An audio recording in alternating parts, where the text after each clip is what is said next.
and this is our plan of attack. Banks have become an essential threat to our democracy. So consider this justice.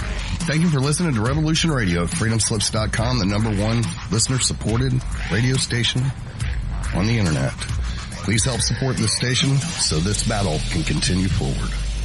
Revolution Radio!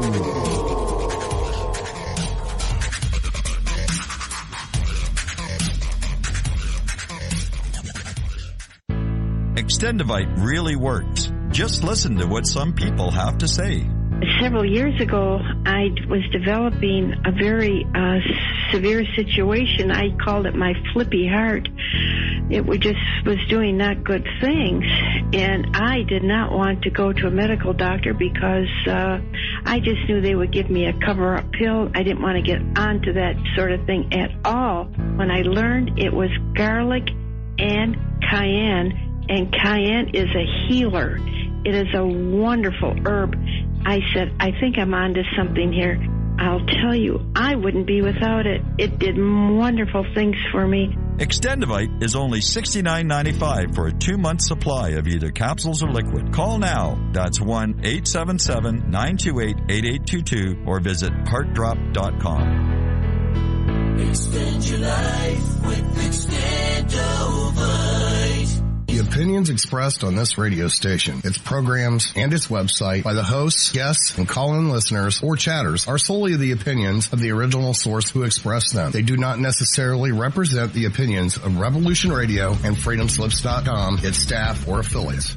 You're listening to Revolution Radio, freedomslips.com, 100% listener-supported radio, and now we return you to your host.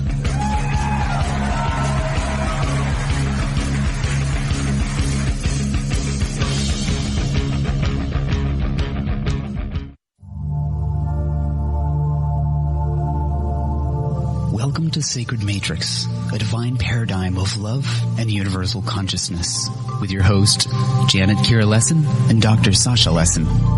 Together, we transform the world. And now, here are your hosts, Janet Kira and Dr. Sasha Lessin.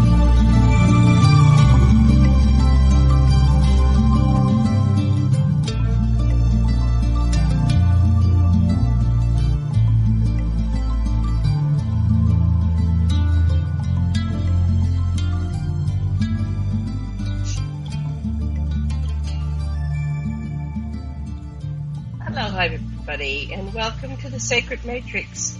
And I'm your host, Janet Kira Lessin, with my co-host, Dr. Sasha Alex Lessin. And our producer is Thomas Becker, also known as a Mad Painter. And today we are going to interview Marilynn Hughes, who's an author and out-of-body traveler. Before I bring on Dr. Lessin and Marilynn, I want to tell you a little bit about Marilynn Hughes. She founded the Out-of-Body Traveling Foundation in 2003. Mission: Reduce Spiritual and Physical Hunger Worldwide. Marilynn has written 98 plus books, 40 magazines, and around 15 CDs on out-of-body travel and comparative religious mysticism. These books, along with accompanying music and art, are all available for free download. Marilynn has experienced research, written and taught about out-of-body travel and mysticism since 1987. And has appeared on innumerable radio and television programs to discuss her thousands of out-of-body experiences. So I've had some, but she said thousands. So we're going to talk to the expert here soon. Dr. Sasha Alex Lessin, how are you doing? Oh, Sound check. We're doing really well, and Marilynn, we will be asking you how you got into all this and what's the hottest thing. We're not going to ask you to recite all 90 of your titles of books you wrote, though. Yeah. Yes. Oh, but well, I do yeah. want the link for that, Marilynn. I'm not sure I have the link for that. If you could shoot that into the chat or email it to me later, I'll make sure I put the link for all these 98 plus books and magazines. Okay. Put the link on the webpage. I have a webpage for Marilynn on aquarianradio.com. I put some pictures of Marilynn and some of her books. I didn't realize there were 98. I don't know why my mind blanked down on 98 plus books. But welcome to the show, Marilynn. Thank you very much. And yeah, for your listeners, it's at outofbodytravel.org. And another feature we have there is that you can take our course of study as well as download all of our books for free. It's one of the ways that we work on reducing spiritual hunger worldwide, so everyone has access. But of course, they're also available in paperback, Audible, Kindle, and all digital and all those options. That's amazing. You're doing it all for free. So I'm adding that to the page right now as we speak. So, Dr. Lessin said, how did you get started? I have it written here, but you tell us. What was that like for you? Well, what's going on in your life when that happened? Sometimes those things are relevant. Like, what was happening that sparked this spiritual awakening?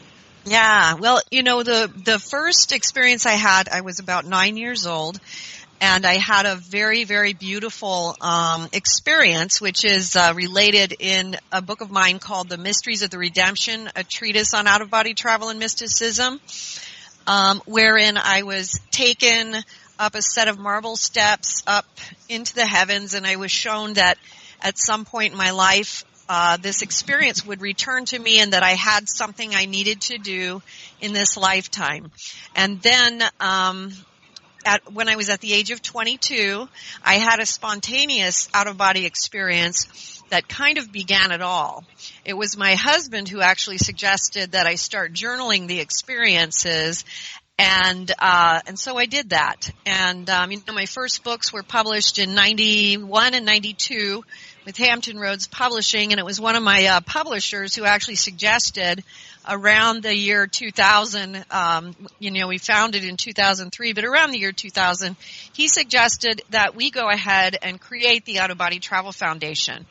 And one of the, going to our themes, reducing spiritual hunger worldwide and reducing physical hunger worldwide, you'll see if you read our mission statement that the Out-of-Body Travel Foundation was formed on the premise of something that Mother Teresa said.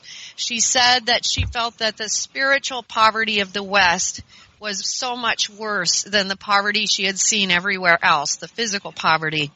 And that's where our goal and our direction came from. And in 2003, that was just when things started becoming possible in terms of downloading things in different parts of the world. So we started that way. But then in 2004, when the major tsunami hit, and it was such a devastating event in the world, we made a decision that, we understand that people who live in places where there's so much poverty, that they can never get beyond the poverty to even consider spiritual realities. It's really hard for them. So we started also raising money for projects around the world, for disaster relief, for homes, for wells, for sanitation projects, also in tune with what the United Nations had stated, that the biggest obstacle to the developing world is water and sanitation. So we really focused a lot on that, and we continue to work on projects throughout the world as much as we can, because we know that we have to relieve physical poverty before people have the opportunity to even consider their spiritual poverty. So we want to do as much as we can of both. Wow, that's amazing. I'm looking at your endless book titles. Is there that much to talk about that there's 98 books? What yes. Are these all your journeys, your thousands of journeys? Okay. There are. This is similar to the Monroe Institute. I've studied them in the past. Robert Monroe in the 50s. I'm very familiar with Robert Monroe. Yeah, my original publishers were close friends of Robert Monroe, and the publishing company was in Virginia Beach, which is out there where the Monroe Institute is, and they were close friends of Bob Monroe. My work is a little different in that it kind of takes up where he left off, and I, so we try to move the path forward. And the Monroe Institute is great in that they create all these the HemiSync technologies and a lot of things that they're doing to help enable other people to have experiences through science. And I teach people a lot about having out-of-body experiences through the purification journey. And so, you mentioned a minute ago, is there really that much to talk about? You would be so surprised. Yes, there is. It's such an amazing journey to be taking. Many of my books do chronicle the experiences I've had over the years, and as you mentioned, I've had thousands of them.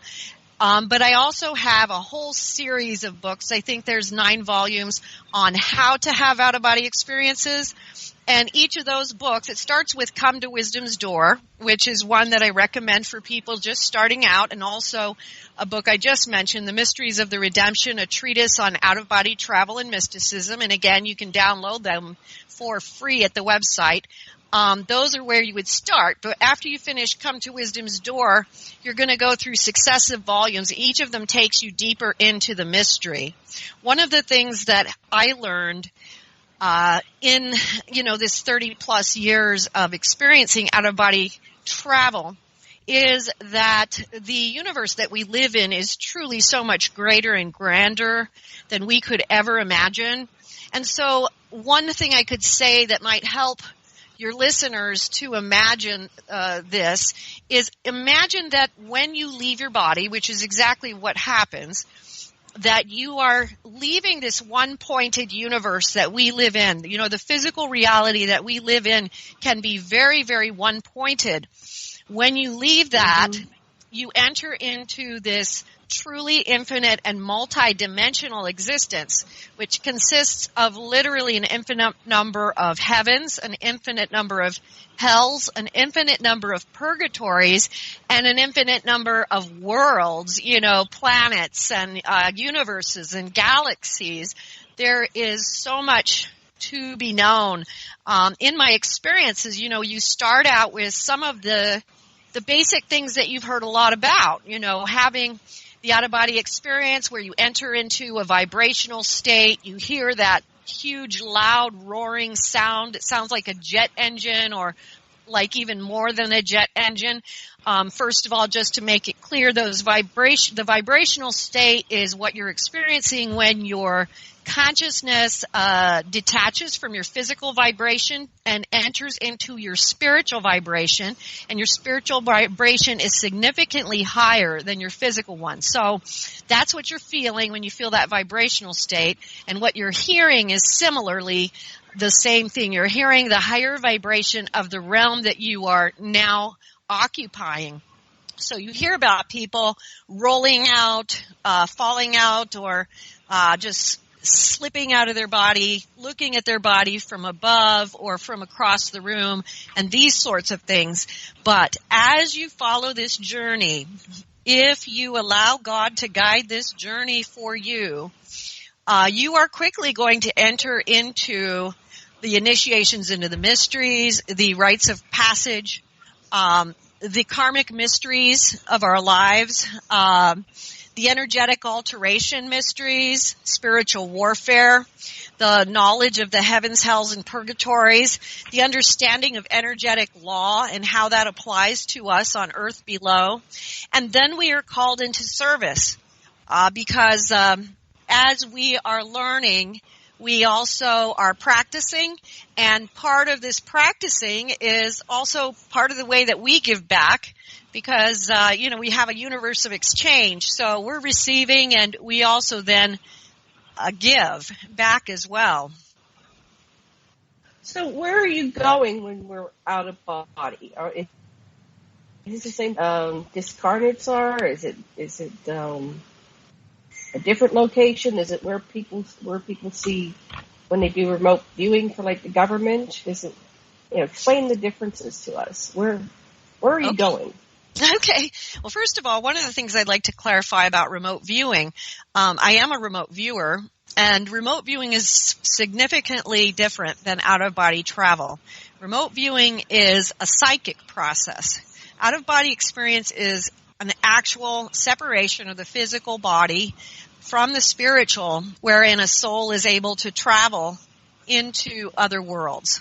And so when you're traveling, you could be going literally almost anywhere. But let's start with the beginning of the journey. First, you're going to start out with some basic things. You're going to start with astral realm travel. What is the astral realm? The astral realm is the fourth dimensional realm, which overlaps the third dimension. This is a realm wherein you have some of the same laws of existence that you have here in the third dimension. It's a mortal realm, which means that you have battles between good and evil going on inside and outside of souls, and also all around you. Below the third realm, when you go into the first and second realms, you're dealing with lower and darker beings. And when you go above the fourth into the fifth and above, you're entering into the gradated worlds of light. So, and again, infinite numbers in every life stream there. So you can be going to the highest heavens. You can be going into someone's purgatory. You can be going into your own past life. You can be going into some of the lower realms to see things that you might need for education. In the beginning, you usually will stay in the higher spheres for a time, for a training period. And then at some point, most people are then introduced to certain levels of dealing with some of the lower issues and also spiritual warfare. I've visited... So is there somebody directing this? I'm sorry to interrupt, but is there... I don't want to... So you're saying you will find yourself there, or are you directing yourself, or is somebody meeting you and directing this? Explain that a little bit better. The goal is to be divinely directed.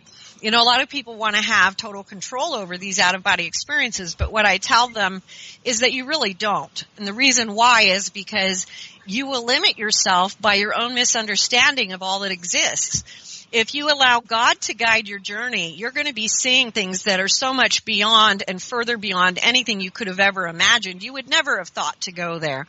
You know, in my travels, I've gone into, other worlds. I've gone into heavenly and celestial bodies. You go into different types of heavens where you meet with all sorts of different types of teachers and angels and guardians.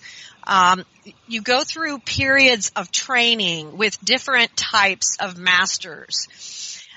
Usually the first thing that people are taught about is the general principle of oneness and love. And you go through a lot of things with a teacher who will guide you through a lot of different stuff. You know, one of the things I talk about in the Mysteries of the Redemption is the atonements and the karmic impetus that we all come into this world with. So you're going to initially start being introduced to your own karmic past.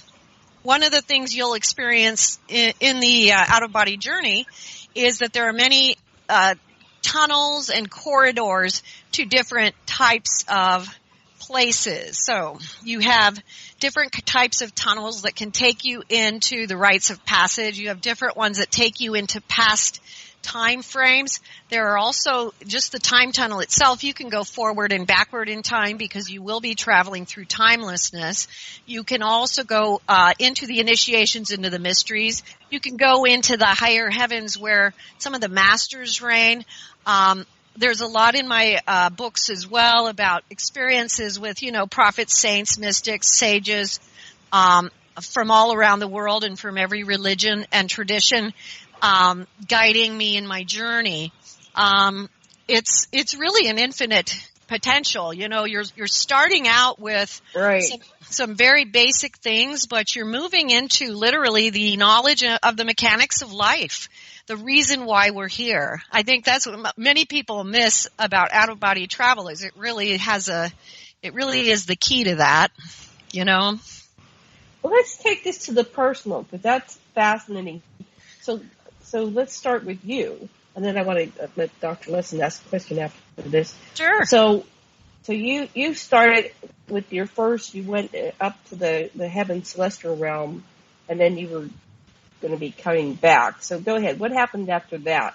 You learned this. What year was this? This is You were in your 20s or something, or no? You were a child first. I would have been. It started in 1987. So it would have been in 1987. The first journeys that I had would have probably been much more Earth realm focused, but it doesn't take long for you to end up in the higher celestial spheres. What happens, there's a progression. So there's a progression of experiences. So you start learning with some basic things. The very first things you're going to learn about are how to move, how to see, how to hear, how to taste and smell in a spiritual body versus a physical one, because we're used to moving around in a physical body, whereas in our consciousness, everything is directed by thought. So everything, including eyesight, and moving forward, is all directed by thought. So you're going to learn a lot of that stuff. You're going to learn how to move through walls and windows. You're going to learn all these basic spirit realm travel things that you have to learn before you go anywhere. As you continue, does someone teach you, or do you just try things out? Someone you have teachers that follow you throughout your journey, and they change. They change because you have sets of teachers that help you through each stage of the path. And then as you finish that kind of thing, then you're going to start learning about some of the concepts, because one of the things you do experience is you enter into a universal consciousness where the mysteries of the universe are kind of, for that moment, you know them. When you come back, you only bring back a small portion of that, and then you also, you go to heavenly temples, you go to beautiful places, cities of light,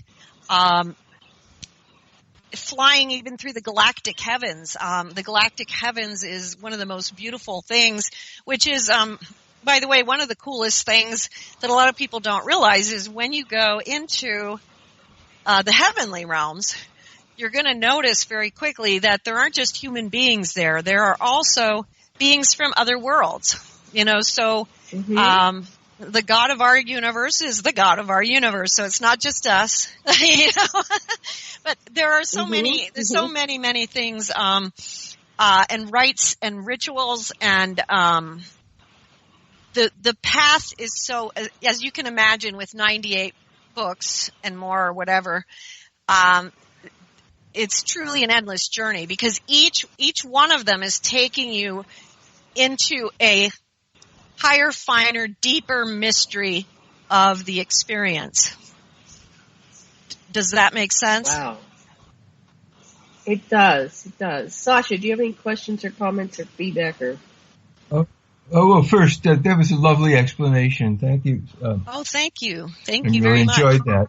Yeah, it's very sort of a comprehensive framework in which you can put everything.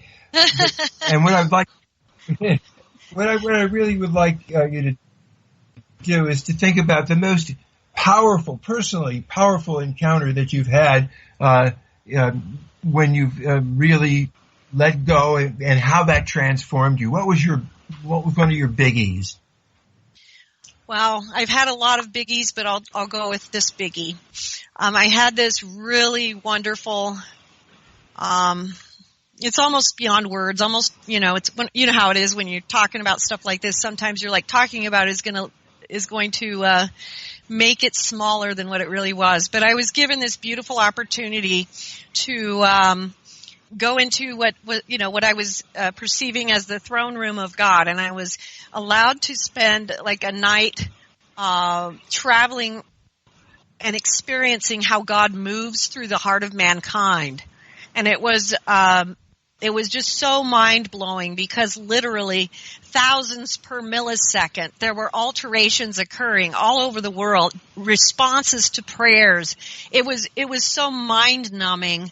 I couldn't put into words how the infinite omnipotence of God, and that He's capable of literally being aware of all beings at all times, in every minute and every second. It was just so beautiful. I've had a lot of beautiful ones. I had one experience. Let me stop with that one, because as you said that, I had the feeling of being inducted into that very same space to some degree. That was wonderful. Thank you so much. Go ahead with the next one, but I love that one. Thank you. Well, a lot of times when you are traveling in the out-of-body worlds, you're going to be given jobs. So on one particular night, I don't remember what I had done, but I probably worked with a lost soul or something like that. And after I was finished, I was going to receive a reward for doing it. And I went to this beautiful white space.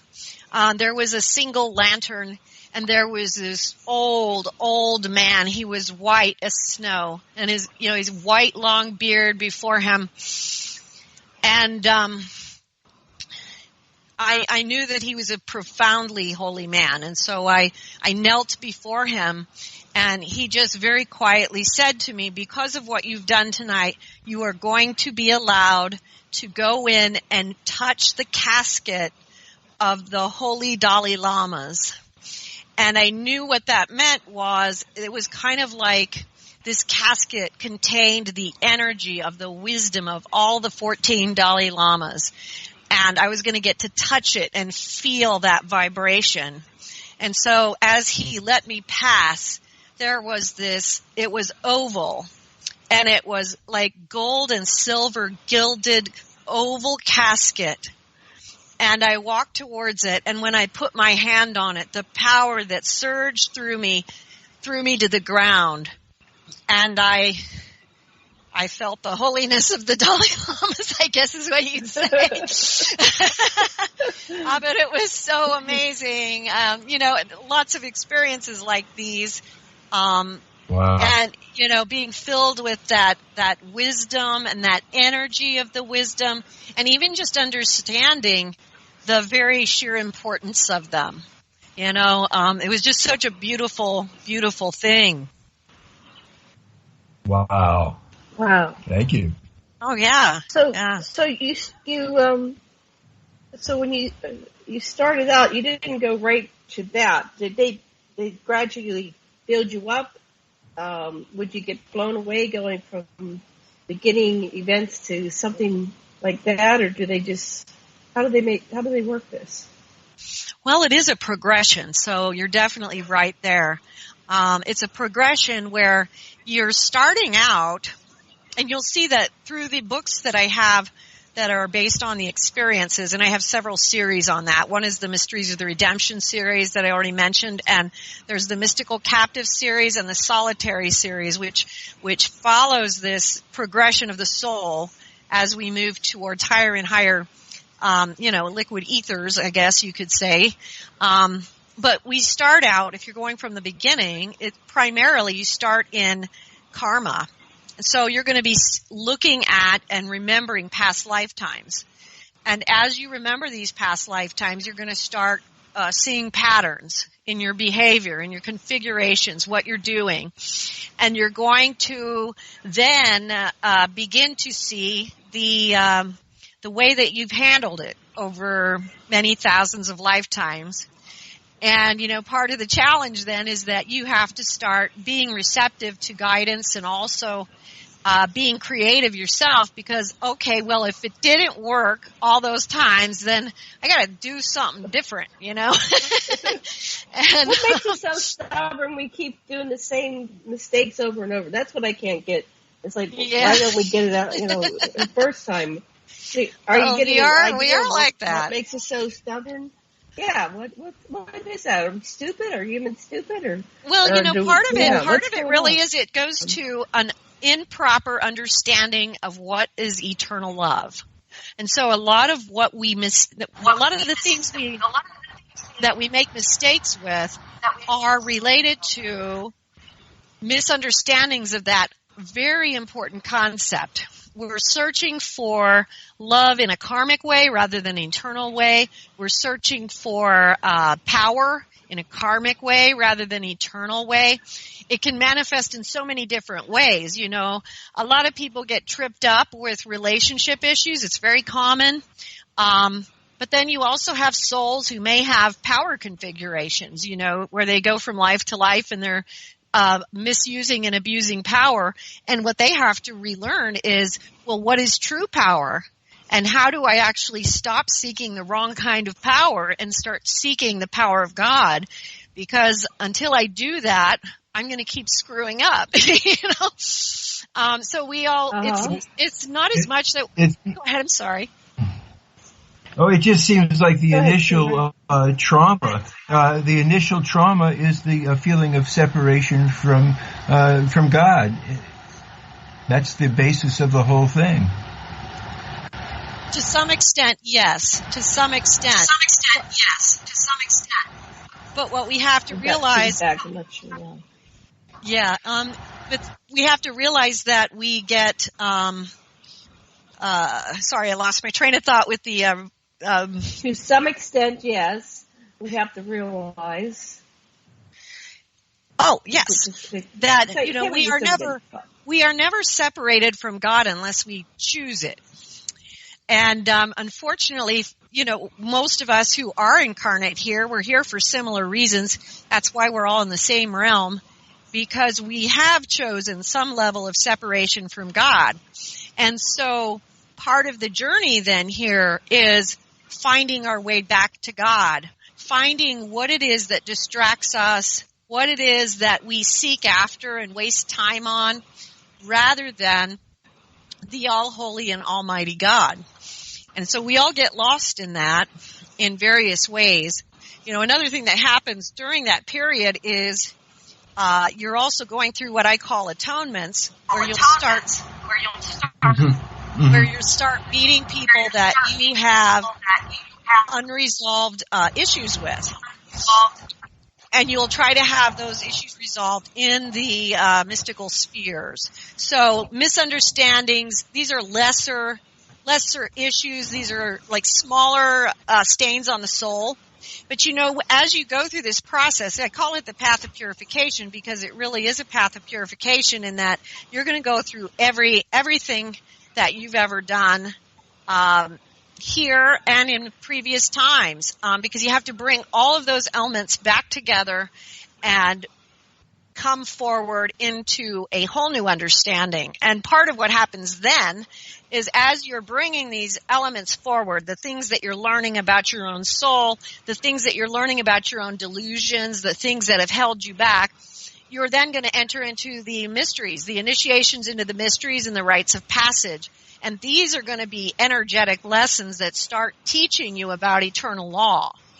As you pass through these and as you get to this point, what happens at this point is this grand descent of where all the different lifetimes that you may have had, they all kind of come into you and become one. Because what we're trying to do here is bring together the knowledge from all of these lifetimes into the one vessel. Because that's kind of one of the goals of it, is that we don't want to just be walking around separated from all the knowledge, and that's what happens when we separate from God in the first place. So you see how that can happen. Mm-hmm. And then you're going to enter into the next phase, which goes into the mysteries of the ascension. And so you enter into another series of rites of passage. This is a beautiful period of time wherein the ascension of the soul has to be sought after and reached, and there's a lot of things that happen in order for that to come to pass. And after that period, you go into a whole new set of lessons where you start learning about energetic alteration. A lot of people would consider this part of it is actually very shamanic. It goes into a lot of what the medicine men and medicine women from throughout the ages knew, which is where we go in and we work on reality in management before it hits the ground. What does that mean? It means that the things that we're thinking and doing and saying are forming in a realm called management. Management is where they all form before they hit the ground. So we can go into those realms and alter things if something is about to happen on earth that is going to be, that God has determined is too big of a negative thing to happen. Basically, how everyone has, moments where they know that someone intervened for them. And that's what this is, where we're receiving intervention because the results of our thoughts, actions, words, and deeds might actually be fatal or might cause more damage than God wants to allow at that moment, or it's just not a good thing. And so we learn how to go in and work in the realms of alteration to change things before they hit the ground. And this is a precursor to the time when you begin to learn about the concepts of good and evil, light and dark, and traveling through the heavens, hells, and purgatories, because then what you're going to start doing is working with souls who are going through various configurations and issues in all realms, not just upon the earth. And so that means, like, for instance, if there's a soul in a lower realm who suddenly has a thought of, I want to take the next step, and they're totally sincere, God will send help instantly. And so someone has to go down there to help them find their way out to the next level. And that happens on all levels of existence. And so, is this making sense as I'm explaining it? You're making wonderful sense. They're gems. Keep going. I love it. Okay, thank you. And so you start going through some of these processes as you're learning about, like, good and evil and the higher and the lower realms. You're also going through a lot of personal purification. So you're going to go through a lot of self-examination. So you'll be taken into things which will demonstrate to you the energetic truth about things about yourself, things about situations in your life. And when I say the energetic truth, we're talking about what the truth is from the eyes of God. So we're seeing things through the eyes of God rather than through our own tainted eyes. And so we understand when we have a delusion, it is very clearly, energetically, vibrationally shown to us. And this is truly one of the most effective means of helping us to change, because it is, knowledge is vibration. And, one of the things you'll go through all the time, especially in the first 5 to 10 years, if you're just traveling a lot out of body, is what I call vibrational raisings. And the reason for these vibrational raisings is because we have to increase our vibrational level to travel higher and higher and higher. And part of the reason for that is because knowledge is vibration. So in order for us to do that, we have to be continually raising our vibrations higher and higher and higher. And, as you're going through this and you're learning about yourself, you may go through a lot of life reviews, ironically, which are very similar to what you go through when you have a near-death experience, where you will literally experience things you've forgotten, and you will become aware of people you've hurt, and you will become aware of all of it. Same kind of process there, but you're also going through an educational process. One of the things that happens during this period, I call it absolute dissolution of body and mind, where you enter into literally the particulate state. You dissolve into God, into the universal vibration, and you have to experience that over and over and over again, along with many other really significant alterations that will occur in order to move forward in those realms.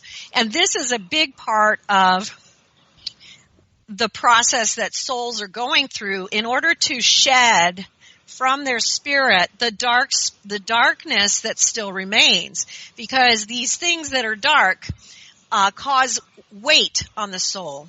And the heavier the soul is, the harder it is for that soul. The soul cannot rise And so we're discarding as we go through and process each of these things that we've misunderstood or held on to. We are literally discarding them and getting rid of weight. And as we do that, we become more and more able to go into some of the higher and higher heavens.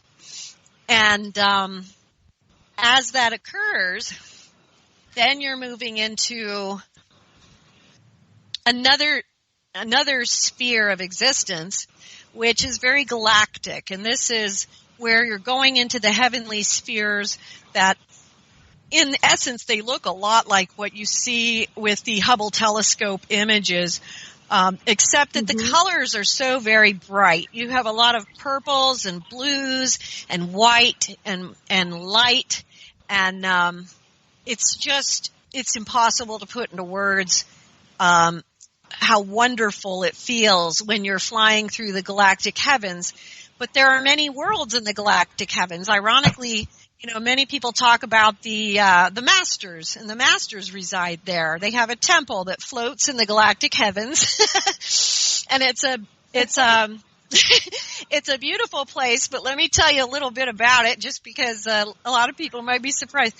You really have to earn your place there. They put you through it. You are not gonna. Oh, really?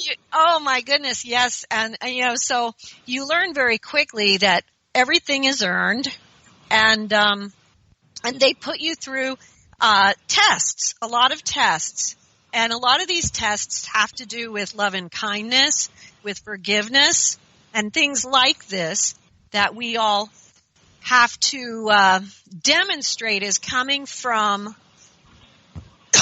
Excuse me, as coming from the depths of our heart as a natural emanation. If we are still stingy, if there are, greed or lust or anything improper, you get expelled. You don't get to go in. So, there's a lot of things you have to go through. And it's all very loving. It's not, it's all very loving. It's just that we do learn. For instance, I'll give you an example.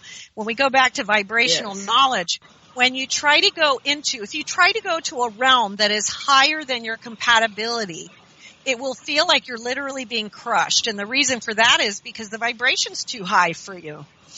And so you see where when you look at the vibrational knowledge there, it's telling us, this is a natural progression. I can't go there yet. I have to achieve some more things before I can go there, And so there is so much that continues, from that point, there's the Galactic Council, which is, we have a lot of worlds that the Earth is just starting to get included in, they gather. They're, when I went to the Galactic Council, they had three. Yeah, tell me about that, because I've been to the Galactic Council. So tell me your experience of, I don't know if it was a Galactic Council or the Galactic Council, but tell me what you experienced. Well, the one that I experienced, I don't know if it's the only one or if there's more, but it seemed to me that there were 3 representatives from pretty much every planet that were allowed in at a time. And so, you had beings there from many different worlds and galaxies. And at the time, we were discussing some of the issues of how lust as a vice was destroying some of the progress that was necessary on the Earth. So they were discussing this in great detail. And a lot of what happens in these realms. How many beings were there? I would say hundreds. Like thousands? It was hundreds. It felt like hundreds. But there are so many different types of beings, because we have, we're talking about extraterrestrials here, but, I mentioned the path to the ascension.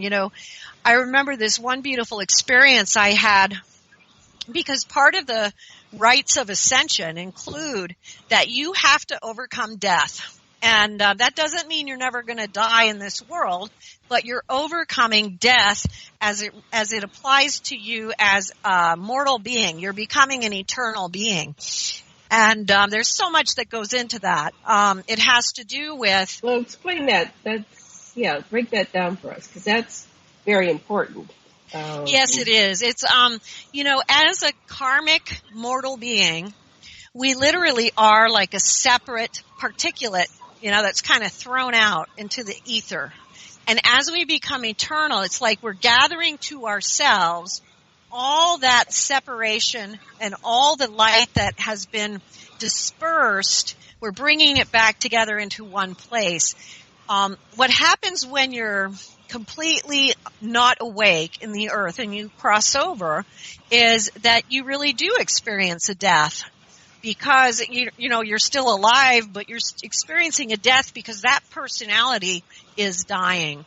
When you attain to eternal life in the physical, then it's not quite the same thing. It's not a death, because you are literally just moving from this realm of existence into the next. You're doing that even as a karmic being, but that personality will then have to die there. Does that make sense?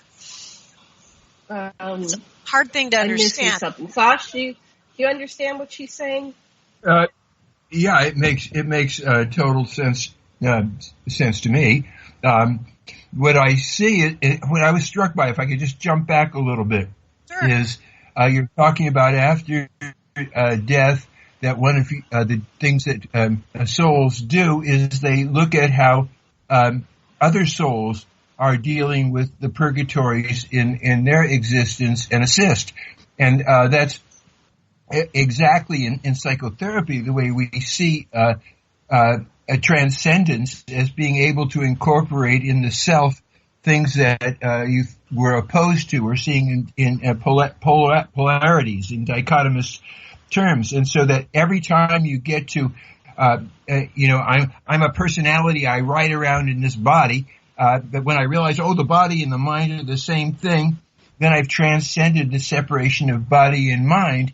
Now, one of the things about transcendence, the way we psychotherapists look at it, is that you don't lose something when you transcend it. When you realize that you're an eternal being or something really high, you're still a mommy and you're still a wife, and you drive your car down the street, so those things aren't gone. Your intellect isn't gone.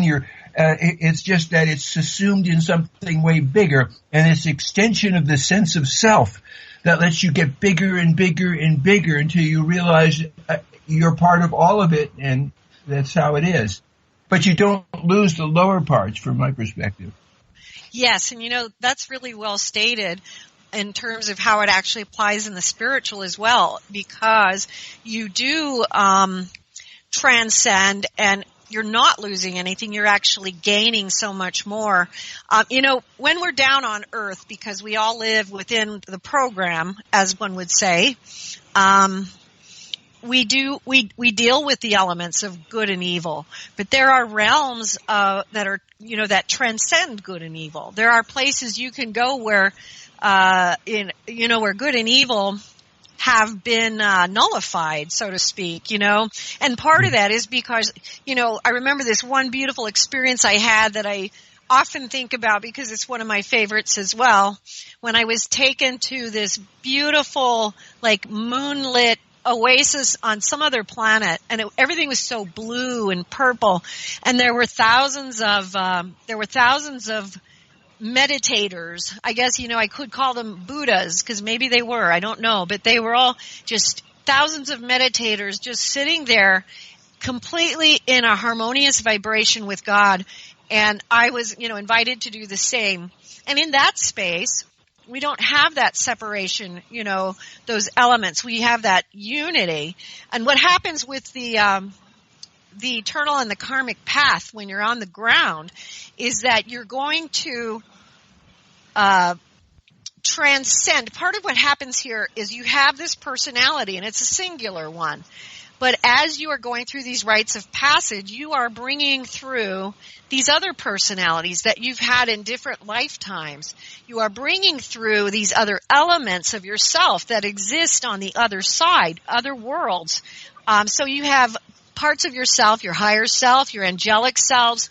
All of these things are coming in to join you where you are in this moment.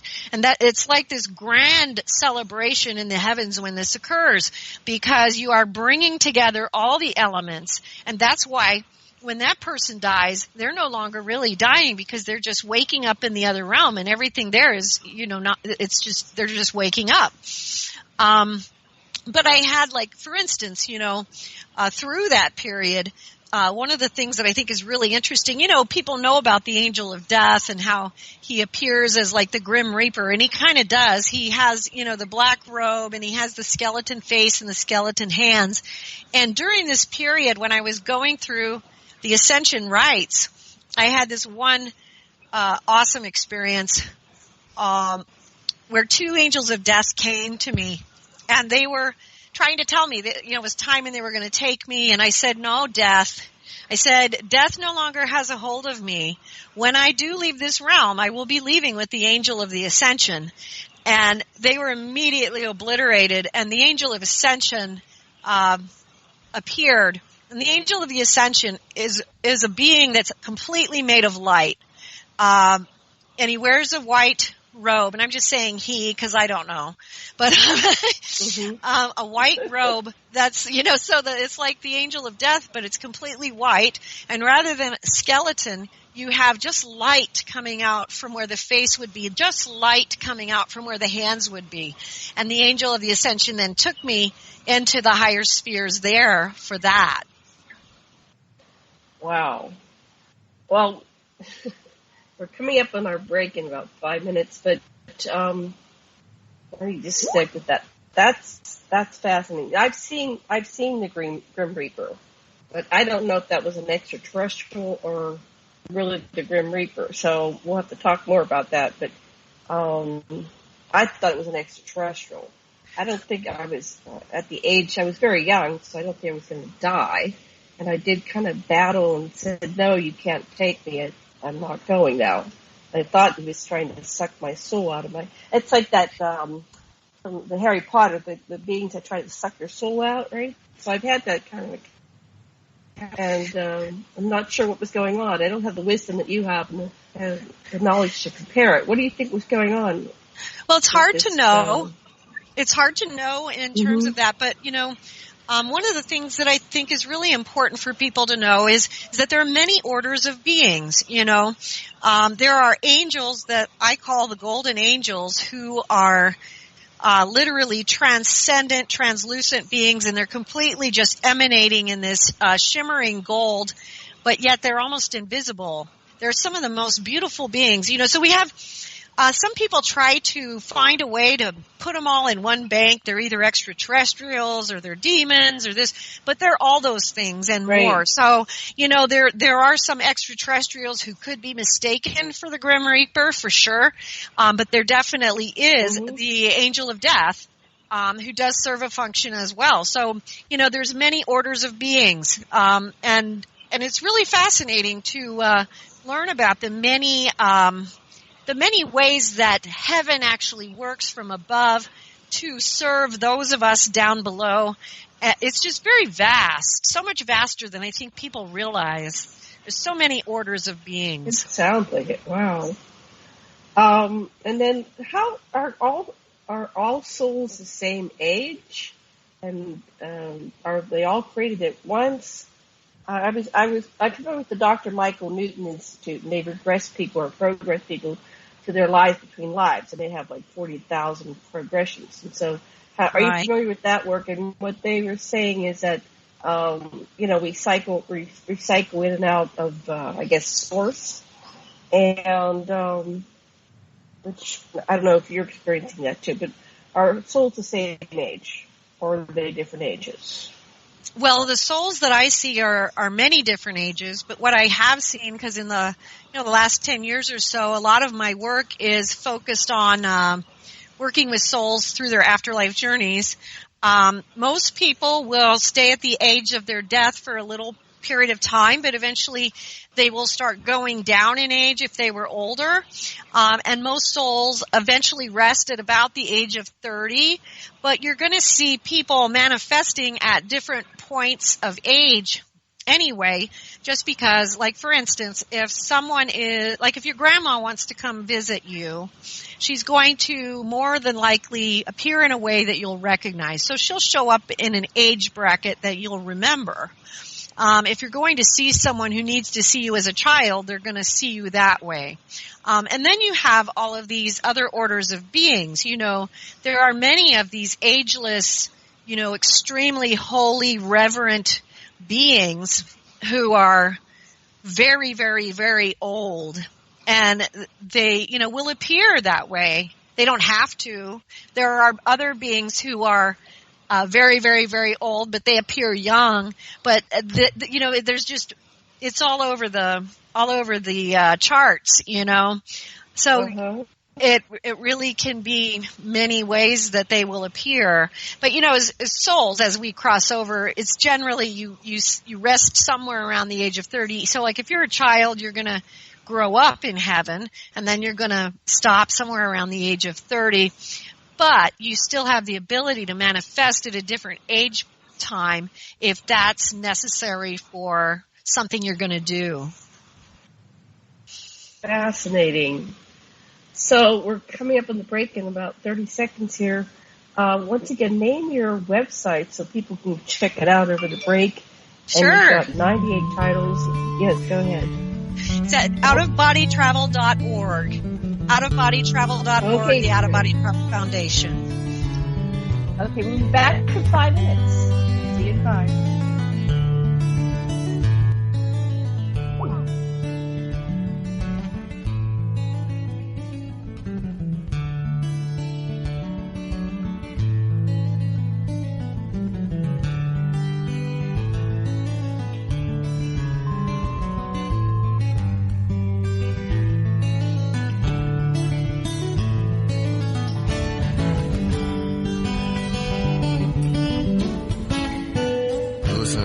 Radio at freedomslips.com. And we'll be right back after this message.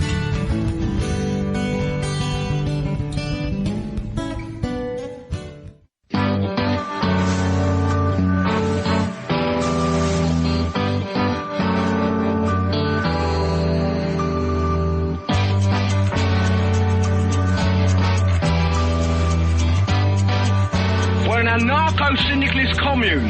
We take it in turns to act as a sort of executive officer for the week. Yes. But all the decisions of that officer have to be ratified at a special bi-weekly meeting. Yes, I see. By a civil majority in the case of purely internal affairs. Be quiet. But by a 2/3 majority in the case of more... Be quiet. I order you to be quiet. Look, you stupid bastard, you've got no arms left. Yes, I have. Look! It's just a flesh wound. I don't believe I've seen such a display of courage, skill, nerve, grace, and stupidity. I'll do you for that. Oh, what? Come here. What are you going to do, bleed on me? I'm invincible. You're a loony. The Black Knight always triumphs. Roundtable Live Monday through Friday, 1 a.m. till 4 a.m. Eastern Time. Bring your mind, bring your ideas, bring your voice. King Arthur had nothing on us here at Revolution Radio, freedomslips.com. Enjoy your extra big-ass fries. You didn't give me no fries. I got an empty box. Would you like another extra big-ass fries? I said I didn't get any. Thank you. Your account has been charged. Your balance is 0. Please come back when you can afford to make a purchase. No. I'm sorry you're having trouble. Come on. My kids are starving.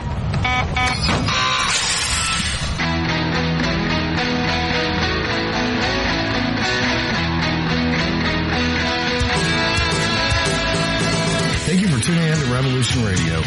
Here at Revolution Radio, we believe in freedom of ideas, freedom of speech, but above all, we believe in freedom of existence through self-reliance. This station is 100% listener supported, and as a fundraising promotion, I have a kick-ass free gift for a $100 donation. 35,000 seeds. 25 years in the freezer. Long-term storable, 54 different varieties. So if food prices go crazy, the shit hits the fan, or if you just want to save tons of money every year by creating your own food like I do, grab our seed pack special. Just look for the banner on the homepage at freedomslips.com. Don't be a statistic. Don't be part of the problem. Be part of the solution. We need, as humans, to start taking care of ourselves and not depending on the megacorps to provide unhealthy, nasty food. Included in this package is also a DVD with 900 survival and off-grid living documents and the offline home canning how to do everything website all on the DVD. So when you're growing all that food, you know how to can it, store it, preserve it, etc. with all these documents. So thank you for tuning in to Revolution Radio at freedomslips.com. I hope that you will pick up this package and start learning to be free. Revolution Radio, freedomslips.com, where information never sleeps and freedom is one seed that needs to be planted.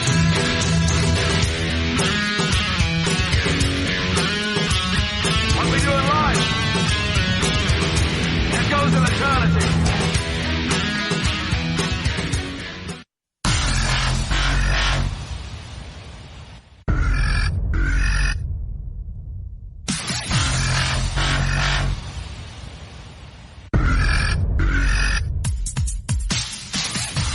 Thanks for tuning in to Revolution Radio. Here at Revolution Radio, we are listener-sponsored and commercial-free. But there still are bills to pay. In order to raise some needed funds to cover the cost, our station is offering a silver special. In the continental United States for a $60 donation, or in Alaska, Hawaii, or Canada for a $70 donation, we will send you an uncirculated 2018 1-ounce pure silver Eagle. The $70 donation, the extra 10 is to cover shipping, by the way, outside of the continental United States. When making the donation, you must put Silver Eagle promo in the notes on the donation. And thank you for tuning in to Revolution Radio at revolution.radio and freedomslips.com. Without you, there is no us. Revolution Radio, where information never sleeps.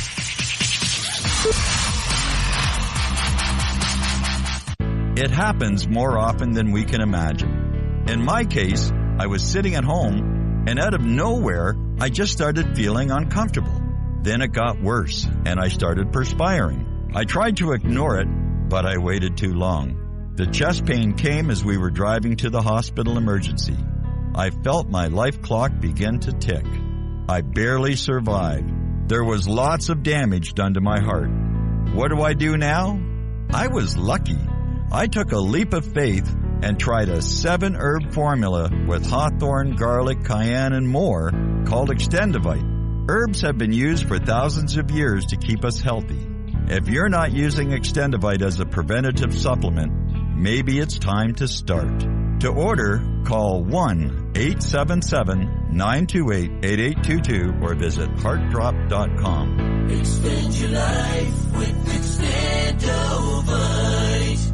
The opinions expressed on this radio station, its programs, and its website by the hosts, guests, and call-in listeners or chatters are solely the opinions of the original source who expressed them. They do not necessarily represent the opinions of Revolution Radio and freedomslips.com, its staff, or affiliates. You're listening to Revolution Radio, freedomslips.com, 100% listener-supported radio, and now we return you to your host.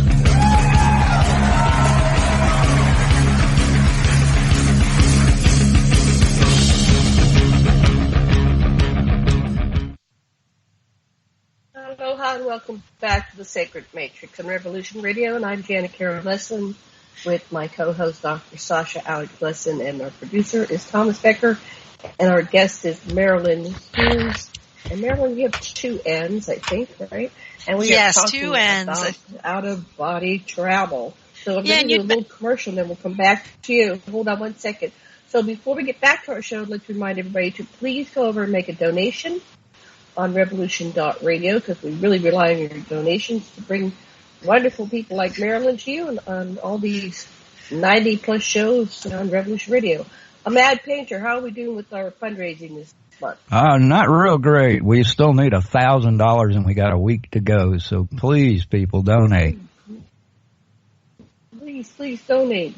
Okay, Sash, before we get back to Marilyn. Yes, I'd like to say before we get back to Marilyn that a frequent guest on our show, George Green, has passed away. Oh, yes. And I want to just take a moment to really remember George because he's a real inspiration. George was the inventor of derivatives. Dig it? That's why everything crashed. And he realized what an awful thing he had done by joining the group of people that controlled finances, and he devoted the rest of his life to free stuff, to helping everybody, publishing Billy Meyer's work. He became like a saint, just like Jimmy Carter, turned it around from being Illuminati to being a real human being. And I remember George Green, and I know a lot of you listeners do too. And thank you for letting me talk about George. Thank you. Okay, back to you, Marilyn. So where is George? He died the day before yesterday. What's his experience right now? He's less than 3 days out of his body. What's he going through? Okay, well, I just wanted to say that I want to thank him, too, for getting Billy Meyer's work out there, because I've benefited from that. And that's really good. Usually, well, you want to talk about the afterlife journey. What happens is generally the soul is going to detach from the body. There's going to be about a week of time where there's a lot of activity around the body and the former life. It has a lot to do with pre-funeral type things, and then the soul is actually adjusting to what's happened to it. And then what's going to happen is there's going to be another grand event where that soul will then be going through, the life reviews, all the things you hear about in near-death experiences, the life reviews, reuniting with lost loved ones, seeing what kinds of things they did well, what kinds of things they didn't do so well at. And then there's going to be that next turning point, which is that whatever position they're compatible with is where they're going to resonate to in the afterlife. And so, the compatibilities that we have at the moment of death have a lot to do with where we end up going. So it can be in any of the heavens, purgatories, or hells. Most souls will go through some level of purgatory because we all have so much to purify from. So it's very common for most souls to go through some purgatories. I don't know George personally, so I don't know exactly what he might be experiencing. Mm-hmm. But, a lot of souls from our world, let's just look at it from the worldly perspective. A lot of souls who are not very spiritual, the ones who need the most help that I'm often, seeing a lot of, are going to go to some of the chaos realms. We have these purgatorial realms where people are kind of in this circular motion of activity, and they're having trouble detaching from that, and they're unable to do anything of significance or importance because of it. And that is, that manifests as an actual purgatorial realm where chaos just occurs in circles over and over and over again. But, that's kind of what karma is anyway. There are also other places, there are also other places, where people go, and there's a lot of choices that are being made in those first days. I'd really like to recommend something to your listeners about this because, ironically, with George's passing, this is really relevant. There was a mystic in the 20th century in Brazil, very well known, very famous in Brazil. He was a very, very holy man, too. He, very, very wonderful man, gave all of his life to the betterment of mankind. But he was a very prolific writer. He received a gift of some type of automatic writing from the spirit of André Louis, who was purported to be a spirit who had crossed over, and you're following the journeys of this man in the afterlife. He has a series of books that starts out with a book called Nosso Lar, which in English means Astral City. There's 12 books in that series, that Francisco Candido Javier wrote, and it details not only this man's journey in the afterlife, but it really explains, I really wanted to bring this up because of the psychology we were talking about. It really explains all of the things that are put together, how things work in the soul, in the reincarnation process, what types of things arise and how they are dealt with in the spirit world, and what has to happen in a reincarnation as the result of any kind of particular configurations. There is a movie, and it's called Astral City, and it's based on the first book called Nasolar. And it's really a good movie for people just wanting to get a good sense, because it's very, very well done in terms of how the afterlife actually works. You know, Andre Luis is taken to Nasolar, which is the astral city, and he goes through a series of purifications. He starts out, being in a pretty not great purgatorial realm, but eventually he reaches out for God's help and he receives it, and he goes to this astral city, and he has to learn a lot of things, and he has to offer service, and it's very similar to the experiences that I've had as well. You know, there are many mystics throughout time who have similar experiences. Another one would be Emanuel Swedenborg, who wrote a book called Heaven and Hell, among many, many others. But what you're having here, probably, George, is not doing that much yet. He's probably visiting the people he loves, seeing how people are doing. He's getting ready to make sure that he feels comfortable going to the next step. And what happens then is, we have that beautiful reunion with our family members, but then we're going to go where we need to go for our next level of education. And so sometimes there's that beautiful reunion. We don't all have to go to the exact same place, so we're going to go to different locations for whatever education that we need to receive. So someone who's done a lot of work like yourself, when you finally die, do you think you'll die differently, or do you think you'll have a different experience than someone that's not done the same amount of work that you have? I don't know. I think one of the things you definitely learn as you go through these out-of-body travels is the biggest thing you learn is how little you know. I have definitely become acutely aware of the fact that even as much as I've seen, it's only a tiny, tiny little portion of what God has created. And so I think a lot will be determined by that period of time. I do think that, I've gone through a lot of the karmic things that needed to be resolved in this lifetime. But then other karmic things arise. And so, you have to expect that we're all going to have to go through some similar types of experiences after death to prepare for the next level of education that we're going to embark upon. It definitely does help us to begin the purification process during our life, rather than waiting until death. And this is one of the things I like to really get across to people.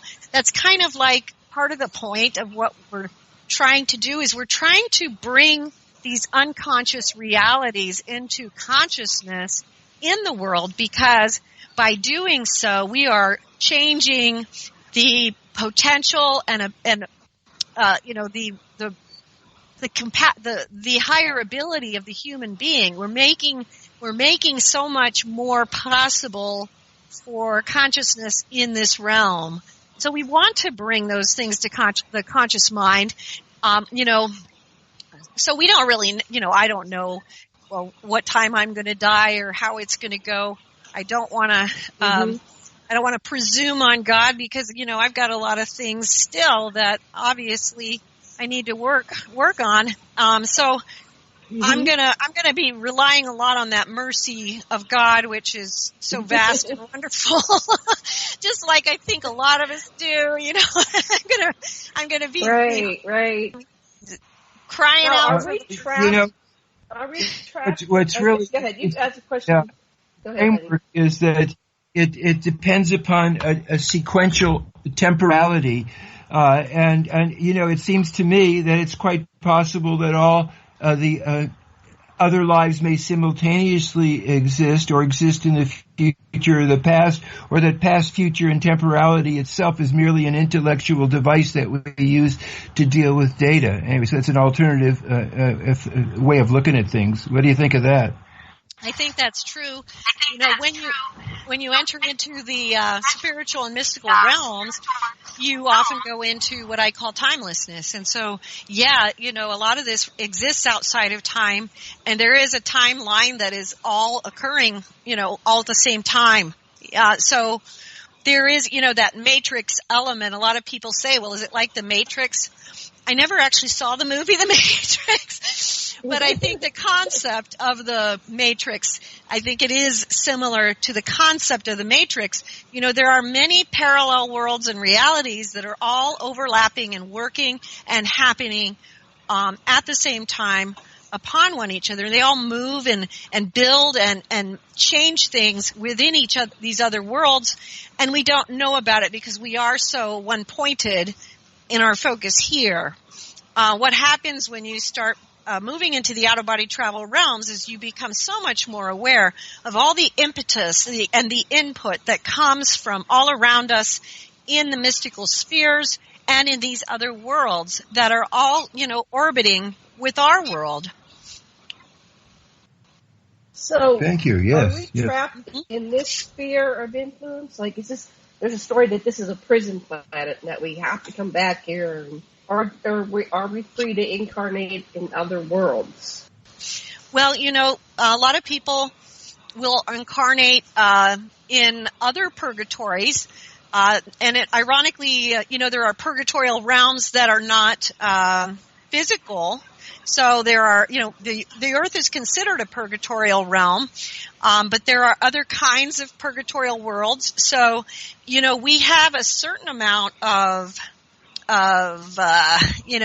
free will on that, but it's all determined by, we'll have choices, but we have to go from the choices that are going to work towards the betterment of our soul journey. So it's not like we can do whatever we want, but we're going to be given a lot of guidance as to what types of experiences and in what types of realms would be the most helpful for whatever our soul configuration might be.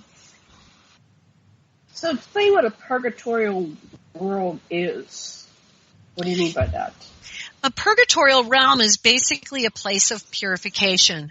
So, like, for instance, if you struggle with lust in your entire life, you're probably going to go to a purgatorial realm where you are going to be dealing with that lust until you are able to rise above it.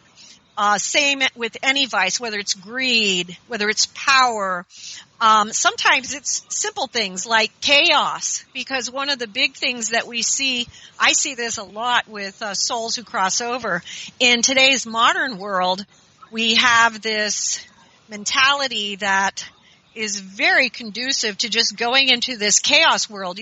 It's the distraction that the modern things that we have can provide us with the opportunity to do so many really good things, but they also provide us with the temptation to be completely distracted from those good things.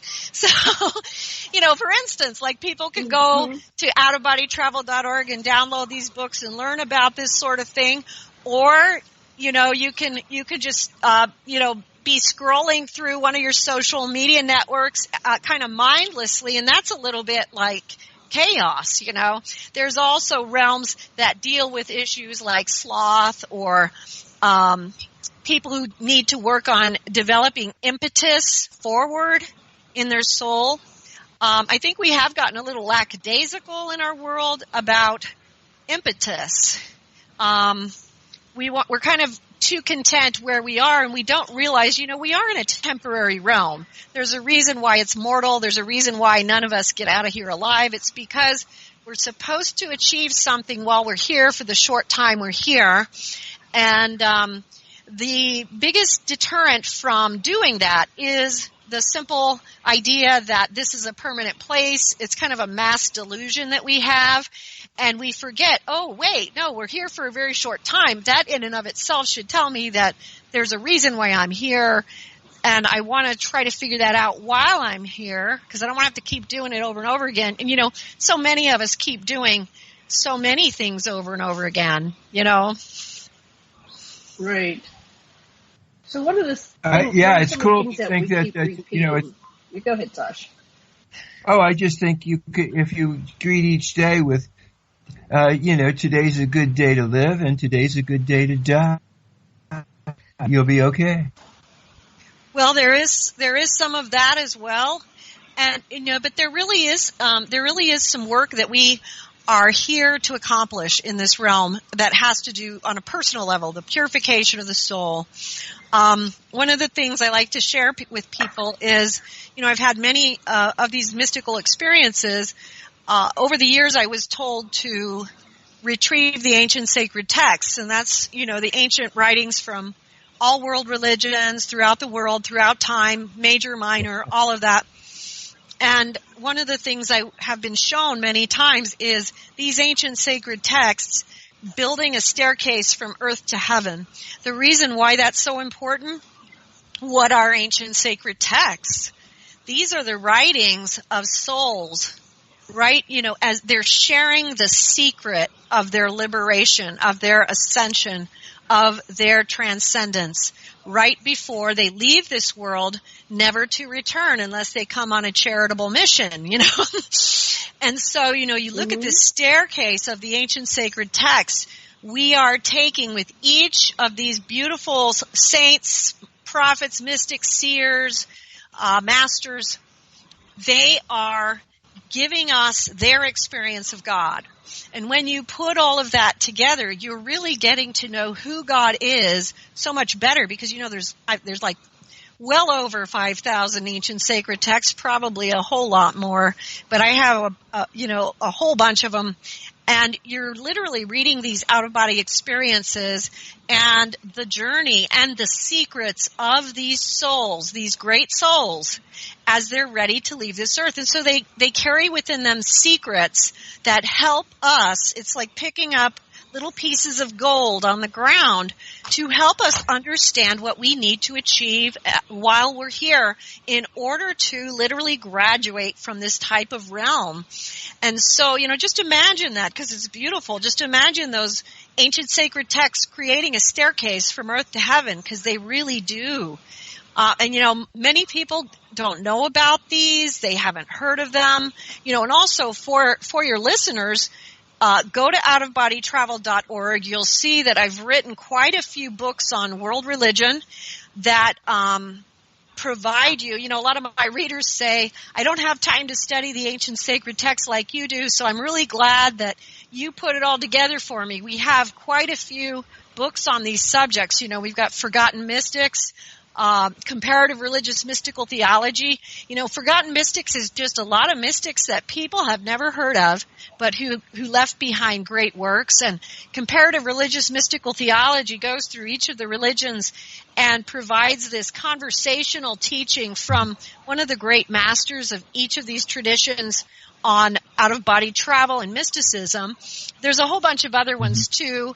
I did write the only English language encyclopedia of ancient sacred texts. It's called The Voice of the Prophets, Wisdom of the Ages. There's 12 volumes, and you can learn a lot just by reading all those texts. They're downloadable for free, just like everything else. And one of my other favorite books in that genre was Near-Death and Out-of-Body Experiences of the Prophets, Saints, Mystics, and Sages, which is a compilation of the revelation-producing moment, the birth point of every religion, where the great prophets had their out-of-body experience and revelation from God that led to the faith that they founded.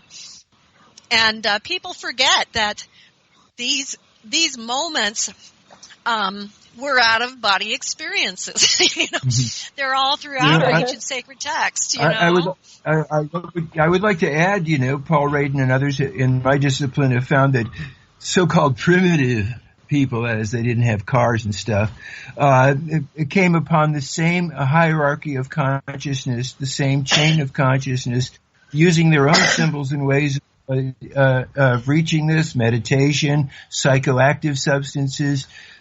People with their own symbols seem to converge on this kind of universal truth, and isn't confined just to people who were literate and left messages that were written. All over the world, people that go inward and meditate on themselves meditating, and what's going on around them, and expand their sense of self to include more and more and more, get to the same truth. That's what it seems like from the discipline of anthropology, anyway. That's very true. And what's really interesting about that as well, when you study shamanism and around the world, you'll find that the shamans from every corner of the world practiced almost the exact same medicine. And, they didn't have phones, they didn't have communication. So, to have medicine men in New Zealand and Hawaii and the Americas and in ancient Europe to all be practicing very similar things tells us that there is a source that they're all connecting to, despite the fact they couldn't speak to one another. And I think that's really important because, in the spoken traditions, when you look at the native spoken traditions that we find around the world, there's a lot of similarities in their traditions and their revelations as well. A lot of beautiful mystical tradition in the tribal religions around the world. Oh. Wow. So, what do you want we have about 25 minutes left. What are the main things you want our listeners to know about you and your work and what they can do for themselves? You said you want them to do you're helping them do their work before they die. And you said it in a different way that I'm saying right now. What is it you want to help people do before they die? It's probably the better way to put it might be, that we want to begin the purification journey and the journey of the spirit while we're still living, because anything that we don't accomplish in this life, we still have to do it as we cross over. So we're not avoiding it. We're still going to have to do it. We're just probably going to be adding incarnations to that process.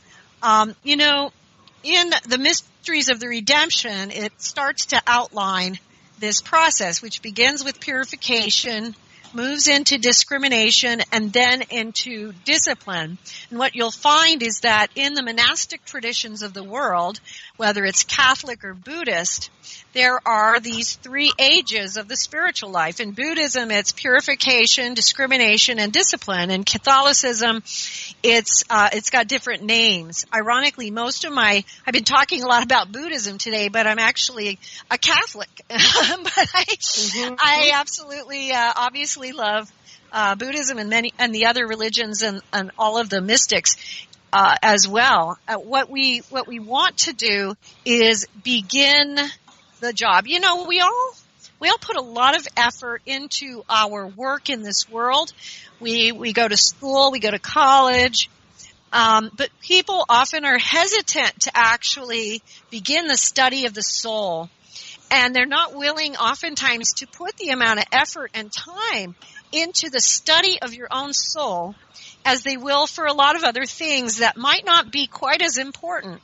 And so I'd ask people to just think about that and think about that in their own life. How does it apply in your own life as to, maybe it might be worth taking a look at what kinds of things you can do to actually accelerate your spiritual journey here, which will accelerate the journey, which is, an eternal one, because we're mortal here, but we are eternal beings all along the spectrum of time. So we still exist and we have a lot to do. A lot of this is something that is really important for our world, not just individually, but along a much wider spectrum, because what it can do is bring a higher thrust into this planet that would change some of the natural consequences that we have of living in a mortal world. You know, we all talk about, well, what can I do about evil, or what can I do about war? Well, this is what each of us can do, and every single one of us can do it, because every single one of us is contributing to the unsteady state of the energetic vibration of the world with our unexamined thoughts, our unexamined deeds, and our unexamined actions. By simply taking that turn of examination and the desire to become aware of what the truth is beyond what we think, but rather what is the eternal truth that applies to our actions, our thoughts, our deeds, our words, and our whole lives, versus the more limited truths that most of us live by, because we're karmic beings. We come in here with a lot of illusions. When we do that on an individual level, we are raising up the whole realm. And when more and more people begin to engage in this process of purification, which is literally it's the mechanics of what this mortal realm is about, we are creating the possibility of a higher thrust of energy coming in where we can alter some of these things that we're seeing. There's so much to learn on this. I have a course of study at the site as well, and you can take that for free, but it's going to take you through understanding and learning about all the world religions, about mystical theology, about extraterrestrials, remote viewing, out-of-body experiences, near-death experiences, and it's going to take you into the saints, some of the stigmatists, some of the most, a lot of religious mysteries that are really important for people to become aware of. And there's a whole bunch of additional reading material that I provide, and you can get those online for free, or you can get yourself a physical copy of some of the greatest works of mystical theology that were ever written, like St. John of the Cross, or The Spiritual Life by Father Adolphe Tanqueray, or St. Teresa of Avila, St. Therese of Lisieux, and there's some other ones like Reverend Wade Owen, a spiritualist author who wrote this beautiful series of books called The Highlands and Lowlands of Heaven. It's 4 volumes. And there's another one of my other by A. Francesco, was written in the 1800s, and it is a really fascinating journey of a soul working his way through the purification process from hell up to the higher heavens. And it's fascinating stuff. But this is kind of what you'll also see when you read my books. When you read the books by Francisco Candido Javier, you're going to learn a lot more about karmic configurations and how karma works, and how do we purify, very specifically, what do you do if you have this situation versus this situation? Mm-hmm. And so there is so much that we can be doing, and we don't realize that even just making that turn in our consciousness to, I'm going to do that, changes things, because it's an energetic shift. And so, we all feel like, what can we do to make this a better place? We start with ourselves by going through that process with ourselves, because we can the only people we have control over are ourselves, and we have the power to remove those elements within us that are not peaceful, that are not loving, or who have, illusions and delusions that are keeping us from really living out our full potential. And also, not to mention the more important part, which is the unabashedly beautiful union with God. We forget that God is an all-holy being. And I tell people this a lot because they're like, well, why can't I just do this? Or why can't I get out of my body right now? And I'm like, okay, well, let's think about that a minute. God is an all-holy being. What does that mean? I said, so what we have to do in order to approach him is to learn what that means so that we can approach him in the way that an all-holy being will receive us. Wow. So what about the planet? We've got all this stuff going on with our planet. Oh, go ahead. Your turn, honey. And then we'll talk about the planet. I really like, the way you express yourself in psychotherapy. We would say, embrace both your role, what you're supposed to do, and your soul. Embrace your role and your soul. And I find that you're such a convenient guy. I'd like the listeners to just imagine what you think Marilynn is like and pretend that you can see a figure that you're identifying with Marilynn and walk into her body and see the world through her eyes and know that this is a part of you now, that when you journey, when you need to ask Marilynn a question about the afterlife or other lives, you have a little internal Marilynn that's got all kinds of wisdom to give you. You can take Marilynn with you. I love it. And another thing about that too, a lot of our readers will find they'll start with Come to Wisdom's Door, which is a very small book, and then The Mysteries of the Redemption, and a lot of people will begin to spontaneously have out-of-body experiences as they read those books. And my email address is Marilynn Hughes at outofbodytravel.org. It's right there on the website. You can ask me any questions at any time. So if you're having trouble following anything or you want to know which book to read next, you can always just pop me an email and I will respond. I respond to everybody. And you really can find that you might be surprised. One of the things that I was told when I first put out The Mysteries of the Redemption, a treatise on out-of-body travel and mysticism, was that part of manifestation is, that when people can see through my eyes, what I've been shown by reading that, it makes it possible in their own minds for that to happen, and it kind of like yes, exactly, and so it makes it kind of like just kind of wets that fertile ground. You know what I'm saying? And that's why I think a lot of people have experiences start having them as they're reading that book, because it makes it possible to their mind and to their spirit, something that maybe they didn't think about before. You know what I'm saying? Uh-huh. So definitely, when people travel out of their body, I just, let me ask a question that you remember where you are, Sasha. So when people travel out of their body, one of the myths is that somebody else can jump into your body or that you might break the cord. Is that possible? Well, I don't think so. I've never seen that happen. However, never say never, because like I said, anything you haven't seen doesn't mean it doesn't exist. It just means you haven't seen it yet. I personally, I've heard a lot of people who have seen the silver cord. Ironically, with all the experiences I've had, I've never seen a silver cord. But there's a lot of stuff that you will learn as you go along this journey about spiritual warfare, and that's all very, very important, because there are things you have to be careful about, because we do live in a world of goodness and evil, and we have this war between principalities and powers. So there's a lot that you will learn along the way about spiritual warfare and how to protect yourself, and that's really, really important.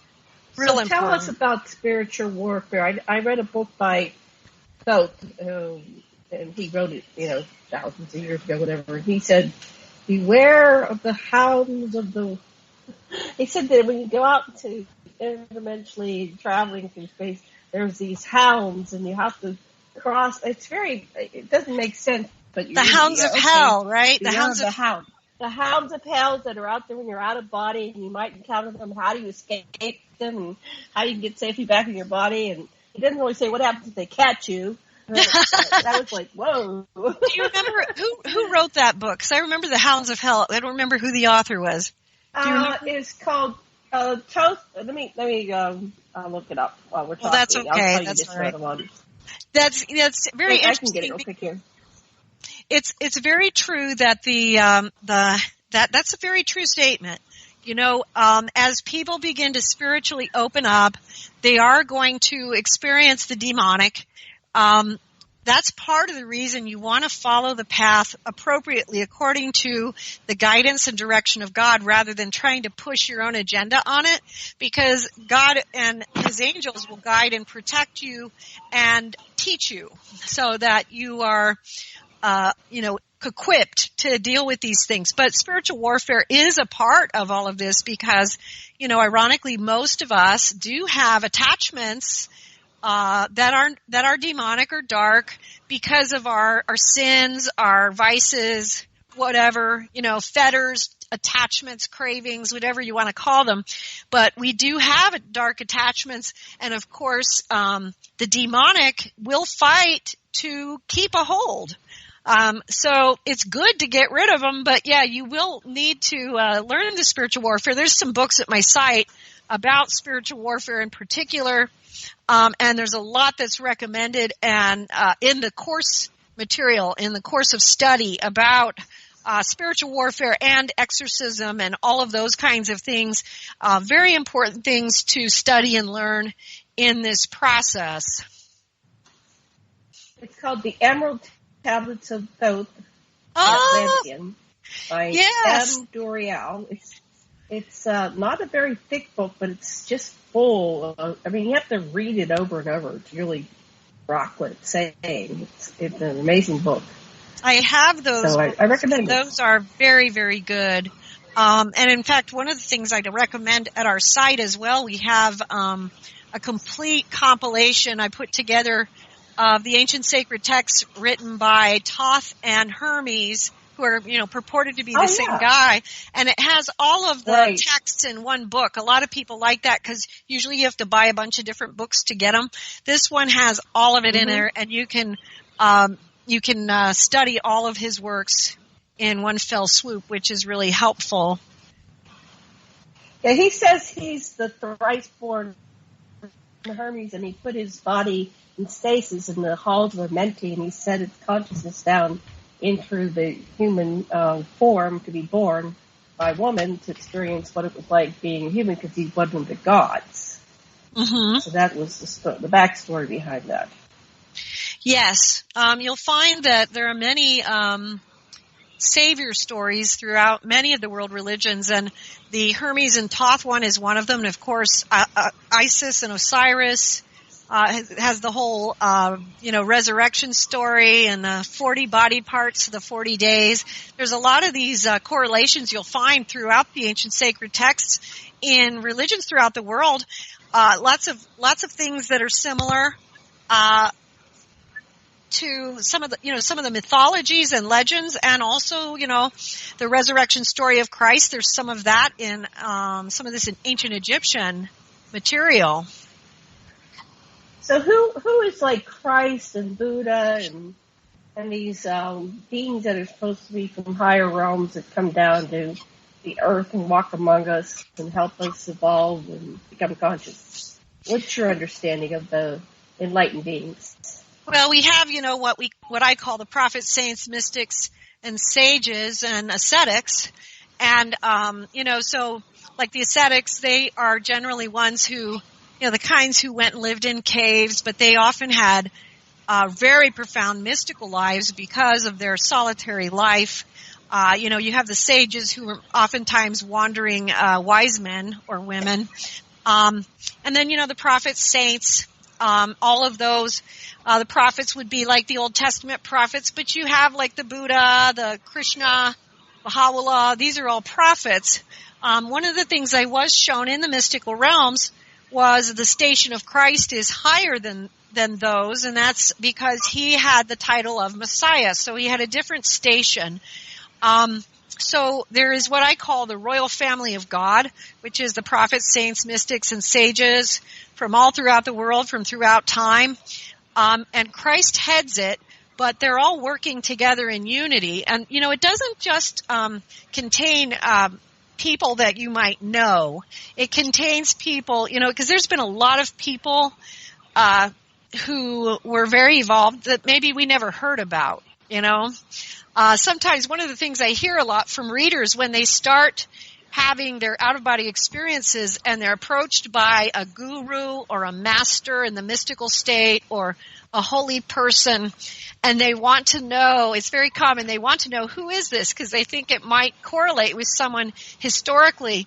And most of the time it doesn't, because we don't know, we are not familiar with the fact that there are thousands, millions, I don't know, of masters and holy ones who are completely unknown to us by name, you know what I mean? And so it's always good to remember that, the holy ones don't have to be someone you might recognize or, you know what I mean? And in fact, a lot of the teachers that come to us are not going to be someone that's, that we're going to identify with some historical time. It's someone who just was, holy and transcended and has moved to this space where they are now teaching. You know what I mean? Right. Yeah. But this also brings up another thought that I'll just throw out there, which is... Yeah, do that. This is important because a lot of people get confused about this. So it's real important, though, to know the difference between, teachers, masters, guardian angels, beings who have been brought to you for education versus lost souls and wandering spirits and stuff. We are in a mortal world, and we have a lot of situations with ghosts and dark spirits. Wandering spirits can be a number of things. Lost souls are usually souls who are just stuck here because they got a little bit lost during the dying process. You'll learn a lot about that in my books about lost souls. Wandering spirits can be purgatorial spirits as well. But again, you're looking at souls who are not in a position to guide you or teach you anything. And so there's a lot of need here for discernment. My books will teach you all of that as well. It's really important to learn discernment. You don't want to be playing around with Ouija boards or calling up spirits, because the only thing that responds to that are going to be lost souls, wandering spirits, dark spirits, or possibly even demonic ones. So don't mess around with things like that. If you are living a prayerful life... I'm sorry, what? Yeah, what happens if they come to you? My life, from a child on, the dead would come to me like they're lost, and I go, why are you coming to me? And they say, because we can see that you can see us. And I would try to help them, and I've learned over time to do something. But I'm lost. Earlier you said something about you help people that are dead or something, but I've been doing it my whole life, but I'm not the expert you are, so you might have some hints for me. What do you do? Like you might have some hints too. So they come to me. I said, it sounds like you might have some hints too, because you've been doing it a long time as well. But what happens is, yes, they do. Often they look for people who can see them. So it's interesting that you mentioned that first, because that is the biggest thing. Is a lot of people can't see them. So those of us who can, they're gonna be able to pick us out of a crowd. What we're going to want to do when we have a lost soul is remember that part of the reason they're lost is because something happened at the moment of their death, whether it was really tragic or some kind of really freak event that was really fast, or a lot of times people who have no belief in an afterlife, this can happen, or various beliefs, they cross over and they don't go through the normal process. Or, a lot of times too, especially like if you're dealing with haunted houses, the haunted houses, those are often people who are attached to the earthly life. And what happens is when they separate from the body, their vibration doesn't raise properly, and they're unable to see the guardians that are there to help them. So our job as points of light on the ground is that we provide them with a physical vantage point to kind of help them to raise their vibration just a little, so they can start seeing that. And then we're handing them over to their guardian angel, and we're handing them over to their guardian angels and to the others who may have come to help them to make the final crossing. So we're wanting to raise their vibration up. Sometimes it's as simple as letting them know that they actually died because they don't realize that that's happened. And once someone crosses over, 100 years can be like a minute to some. So it can seem like, why would someone stay here for 100 years? But it could have seemed like a minute to them. There's a lot in my books about how to help lost souls. If you start with the mysteries of the redemption, you're going to go through a lot of that. I also have a book called Ghosts and Lost Souls. It's in the Mystic Knowledge series. Another book in the Mystic Knowledge series is Spiritual Guides, Angels, and Demons. That's another one you might look at for people who are interested in dealing with those kinds of things. There's a whole slew of books in the Mystic Knowledge series on specific subjects that you can be instructed on how to handle those situations. So, again, the point I was also making was that it's important to know that there is a huge difference between having a holy person that is brought in to teach you versus just trying to call in any random dead person. And forgive my language there, but dying doesn't change our level of spiritual wisdom. So we don't have any, we don't want to call out to just something like that, because then we're really setting ourselves up for not pleasant and not positive things. So we don't want to do that. So when you encounter the dead, how do you work with them? What do you do? Well, it depends on which cycle they're in. I do deal with a lot of suicides. So a lot of times they're in a pretty difficult place at the moment of death, and they're going to go through a very specific series of purification processes to help them to move through these things. It's very different with every soul. I've had souls who were truly ready to go to like really high realms, immortal souls that were, going to really wonderful places. I've taken souls to hell. I've taken souls to purgatories.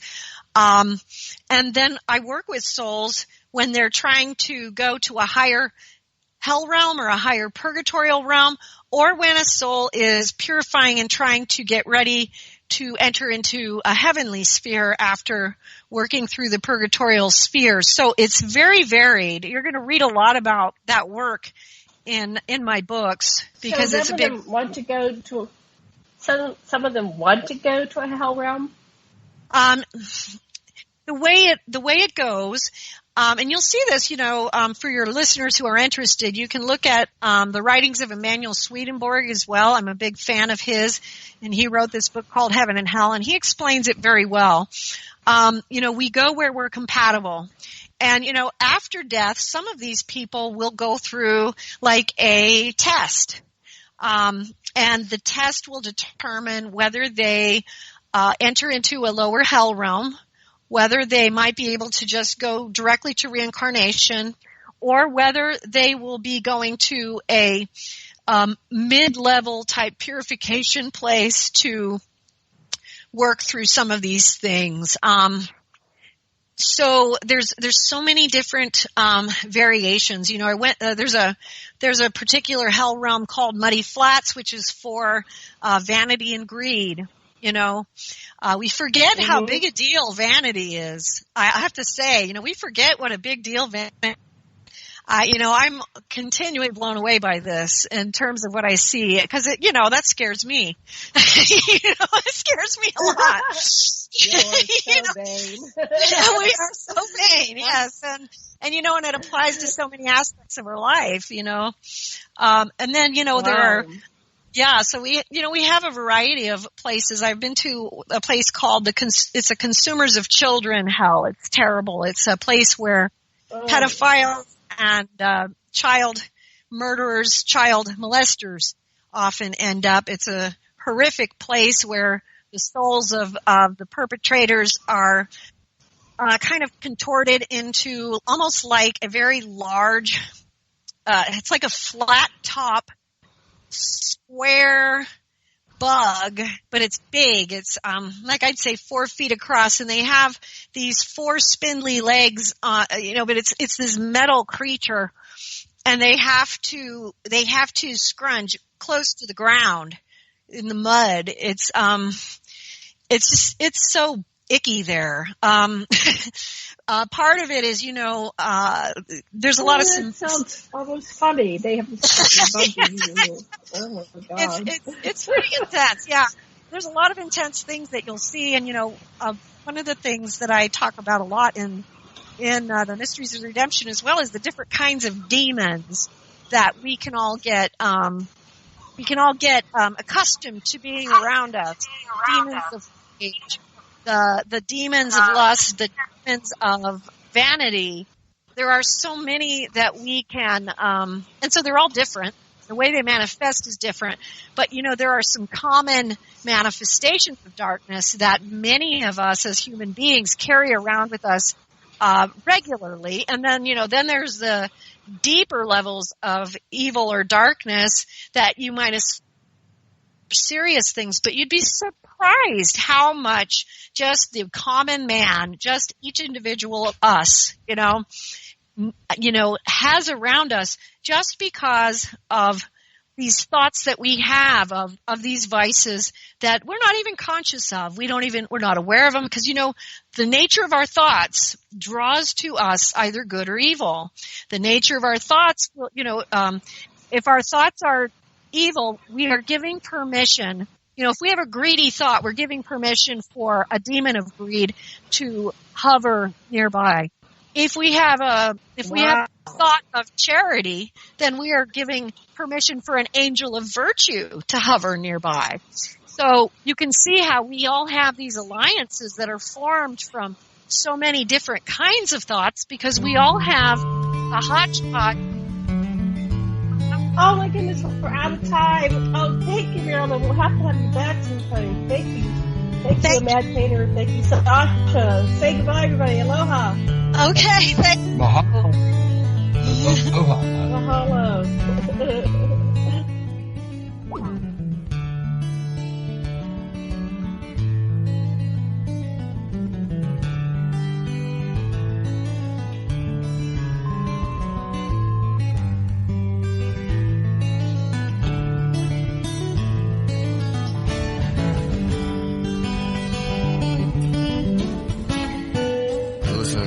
Radio at freedomslips.com, and we'll be right back after this message.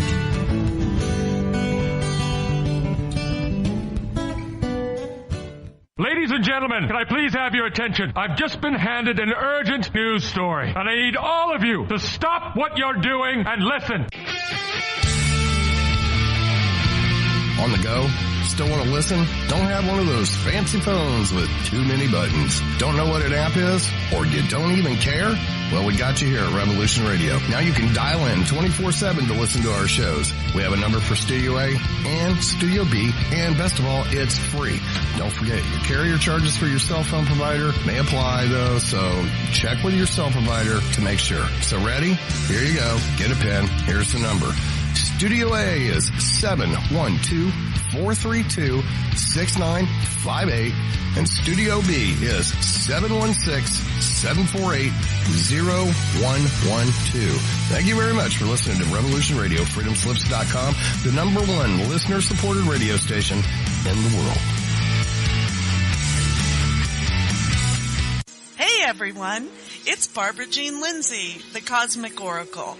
If you have questions about your past lives or future plans, need answers from the cosmos about your love life or career, or just want to keep your finger on the pulse of the planet, check out my show, The Cosmic Oracle, here on Revolution Radio at freedomslips.com.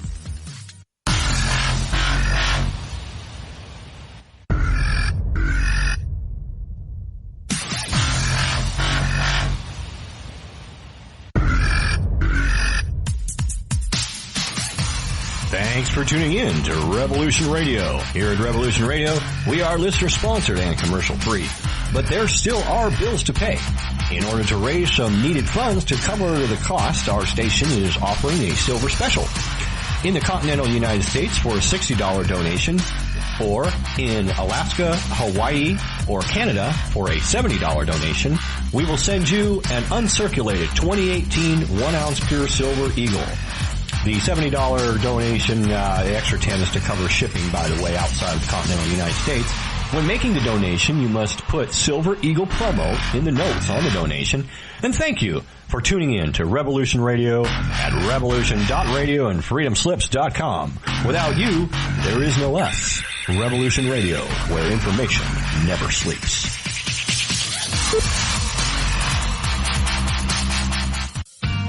Looking for a nightcap to fill your listening needs? Come join us on Spaced Out Radio with me, Dave Scott, right here on Revolution Radio. Monday through Friday for 3 hours a night, starting at 9 p.m. Pacific, midnight Eastern, we will take you down the supernatural path. From E.T. contact to the paranormal and all of the spiritual, cryptid, and conspiracy stories in between. You can find us right here on Revolution Radio, at spacedoutradio.com, on Twitter at